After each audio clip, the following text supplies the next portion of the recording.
नमस्कार दोस्तों, आज के लेक्चर में हम देखेंगे कि स्पेसिफिकेशन ड्राफ्ट करते समय हमें कौन से चीज़ों का ध्यान रखना चाहिए, कौन से पॉइंट्स हमें इंक्लूड करने चाहिए। ये सब पढ़ेंगे बैठ के आराम से अपने अपने घर, और आपके साथ रहेंगे आपके अपने अविनाश सर। तो देर किस बात किया, फटाफट शुरू कर देते हैं आज का लेक्चर।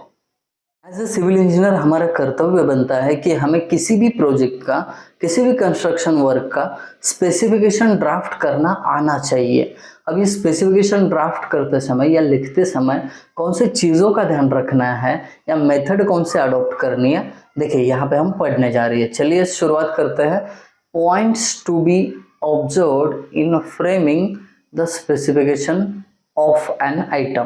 किसी भी काम का स्पेसिफिकेशन कैसे करते हैं, देखिए मेथड ऑफ राइटिंग स्पेसिफिकेशन। पहला point, the specifications are prepared by engineer और आर्किटेक्ट। ऑब्वियसली हम इंजीनियर ही हैं जो इन स्पेसिफिकेशंस को ड्राफ्ट करता है। दूसरी चीज, specification must be clearly understandable to the supervisor, workman और कॉन्ट्रैक्टर। तो जो भी आप स्पेसिफिकेशन बनाओगे ये समझने लायक होने चाहिए सुपरवाइजर को, वर्कमैन को या कॉन्ट्रैक्टर को। आई बात समझ में। और कुछ एडिशनल मुद्दे जिसको याद रखना चाहिए, एग्जाम में पूछा जाता है तो समझ लीजिए पॉइंट को अच्छी तरीके से।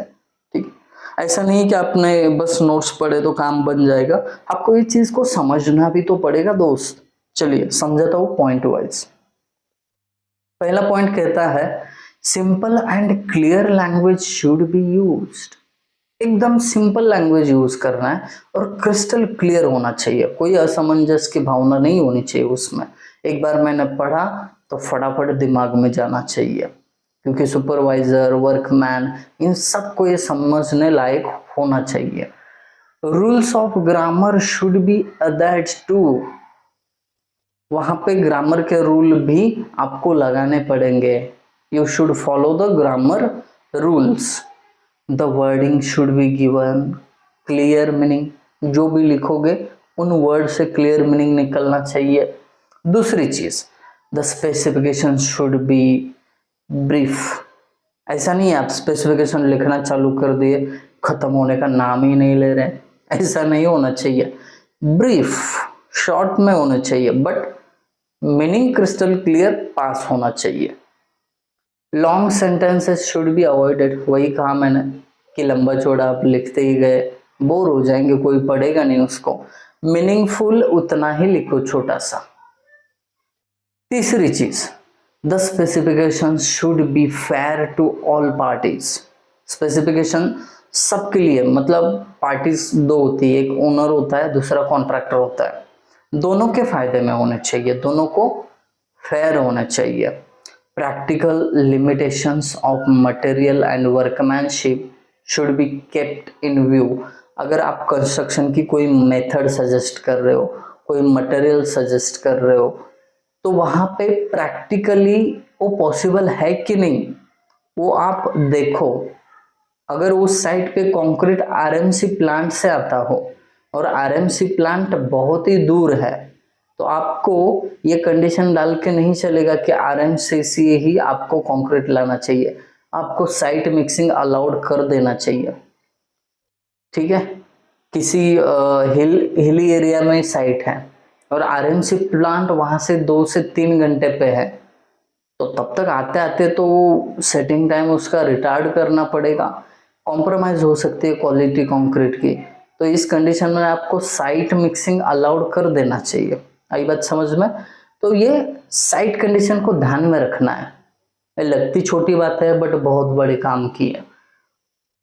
जब आप सिविल इंजीनियर बन के निकलोगे मार्केट में तो इन चीजों की अहमियत जरूर पता चलेगी। चलते 2 पॉइंट रिमेनिंग है इसके ऊपर ध्यान देते हैं। 5वां पॉइंट कहता है व्हेन ओल्ड और standard specifications are used for the preparation of new set.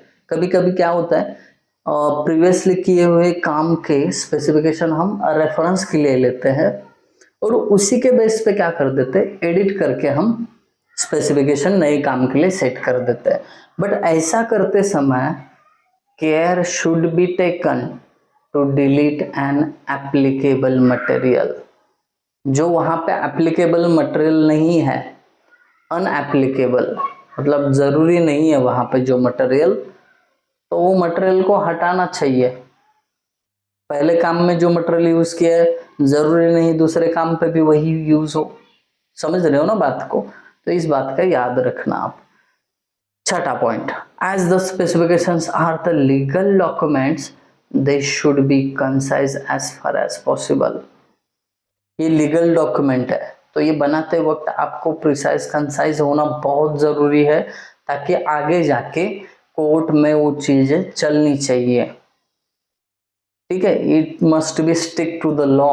ऐसा कोई अनप्रैक्टिकल कंडीशन या क्लॉज वहां पे आपको नहीं डालना है।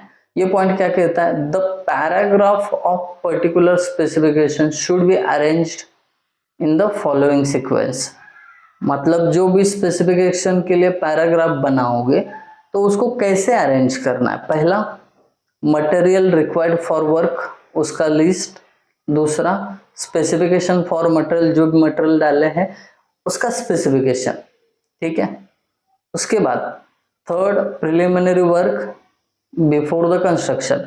काम शुरू करने से पहले जो काम पहले करने हैं वो चीज़ों का भी मेंशन होना जरूरी है। चौथा चीज, procedure for execution of the work. जो भी वर्क एग्जीक्यूट करने जा रहे हो उसका पूरा प्रोसीजर रहना चाहिए स्टेप वाइज।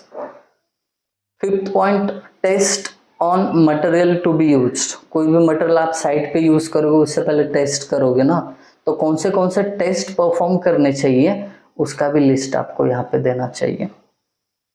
छठा चीज, cleaning and removing of wastage on completion of work.